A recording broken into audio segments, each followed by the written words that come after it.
It is quite peculiar, the happenings I've been made to witness for my supernatural longevity.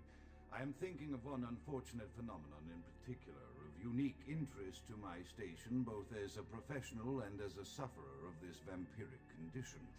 It seems the stream of time has begun to erode the moorings of my chosen course of study, for the methodologies that gave birth to psychology are slowly disappearing. I find myself in an era that overlooks the physical component of psychological pathology time and again in favor of the sophistic practices of Freud. Phrenology, dactopintilism, and the rest of the old guard has fallen by the wayside, its champions all silenced in death, with my unique exception. Would that I could make my voice heard again, although it may be suspicious should I return to popular medical discourse 50 years after my apparent death. No, better that I continue my studies into the psychoses in secret. One day, may I hold up my own cure as validation of the methods. I am confident no cure for my condition, or that of my beloved wife, lies within our figurative minds, waiting to be unlocked by the correct combination of memories recovered from our childhoods. And I'm most certain it has nothing to do with the relationship between myself, my parents, and my genitals. Sorry, Sigmund, but I choose to stay my course. In time, too, may your star fade and disappear.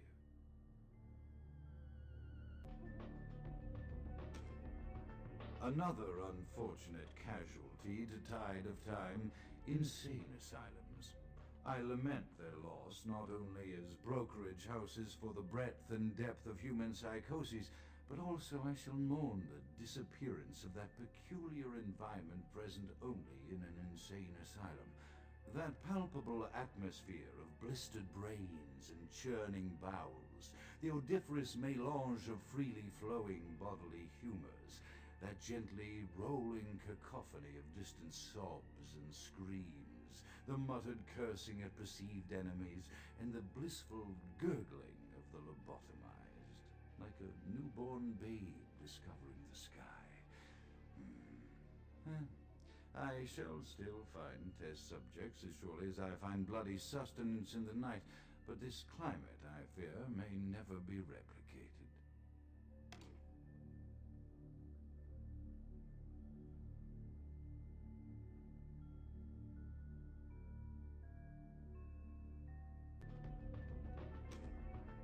Often I reflect with great regret on the missed opportunity that was my infector. Had I been conscious after the attack, I could have stopped the orderlies from locking her in the roaming pen. What I would give for just one interview, a few simple questions of the plague-ridden woman who met her end that dawn. Of course, there was no guarantee she would have been any more helpful than my current crop of test subjects, muley the wretches. Few could be called enthusiastic. Given the nature of the tests, I cannot expect the same fervor from all, but a modicum of cooperation would be appreciated. Animals. The one called John went so far as to gnaw off his arm and escape into the floorboards like some feral rodent. I still hear him scurrying about at night. He must be making an atrocious mess in there.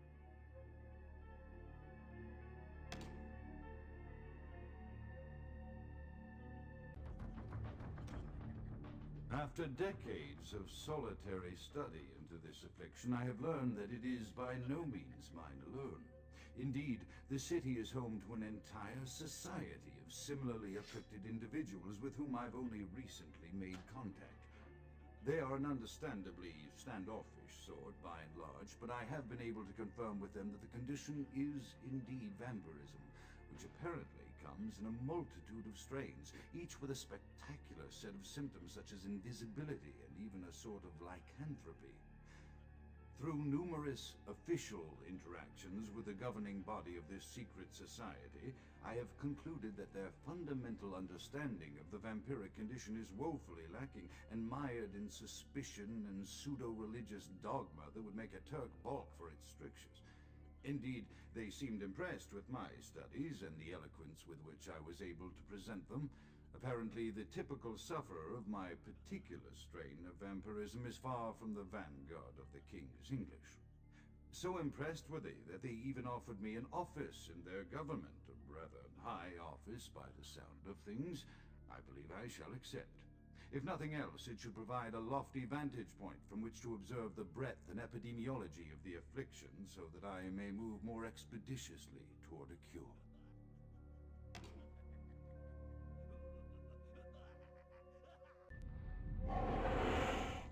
I have accepted the role of Primogen for Clan Malkavian, the dreadfully winsome label applied to the particular strain of vampirism I suffer, so named for some supposed vampire father figure of old, more poppycock grown from a backward culture that seems interminably drawn to children's tales and the fiction of Victorian romance, when it should concern itself with the science behind their suffering.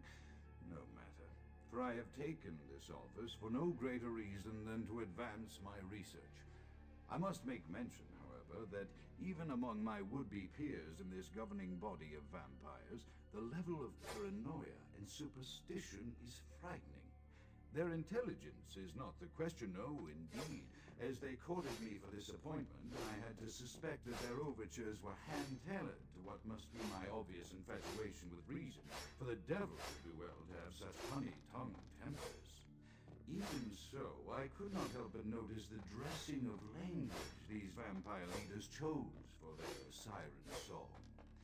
Whether it is born of habit, from addressing their unwashed, ill-educated subjects, or from their own deep-seated beliefs, their linguistic flourishes belie a faith in superstition over the providence of empirical reason that must be an all-pervasive theme in this society of darkest night.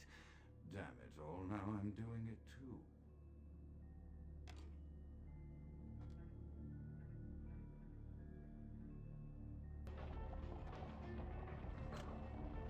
The voices have increased in frequency and direction of late.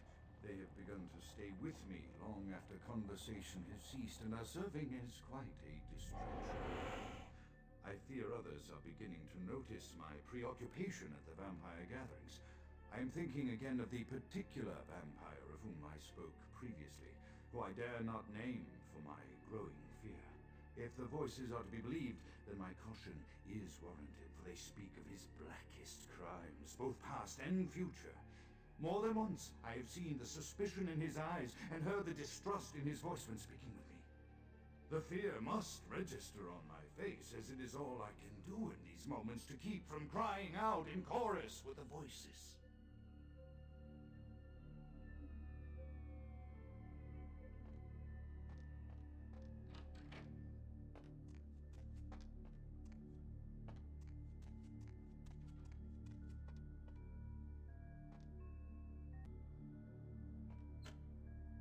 I am no longer safe. I know it.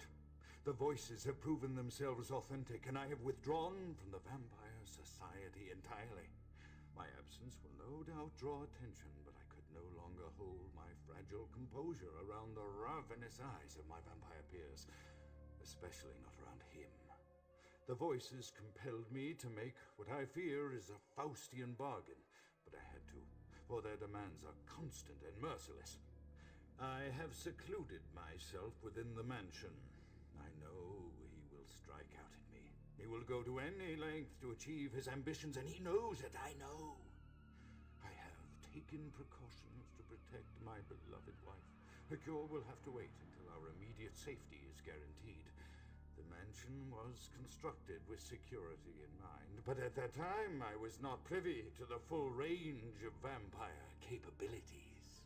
The voices echo in the twisted corridors of my psyche, dark whisperings of a macabre and formless menace, the approach of which portends an end to all of this.